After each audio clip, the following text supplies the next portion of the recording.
Hey guys, welcome back to another quick video. Today I'm gonna show you how to sharpen a hedge trimmer. Now that the fall season is coming to an end, it's time to put the gardening tools away, and now is a great time to sharpen them once so they are ready for the spring.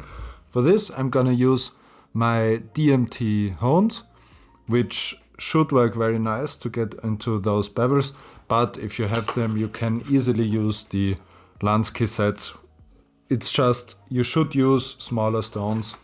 If you're in a pinch and you don't have anything, a file should also work. Sharpening these large tools is always a bit awkward because they are so long and difficult to hold, so take yourself some time to find a nice way to prop this up and then sharpen it once you found it. So the way I've prepared the trimmer right now for sharpening is I've pulled the blades a bit forward so that my sharpening tool can pass through very easily.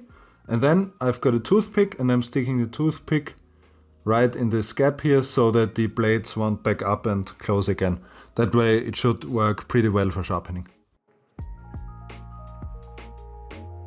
If you have sharpened the teeth enough so that you can feel a little burr when you run a finger across on the bottom, then they are sufficiently sharpened and you can go on to the next one. After you've done sharpening all the teeth on your blade, which takes quite some time, but it is worth it in the end, it is smart to wipe it down with some oil. I'm using Ballistol here just to protect it from rust and give it some lubrication between the two blades.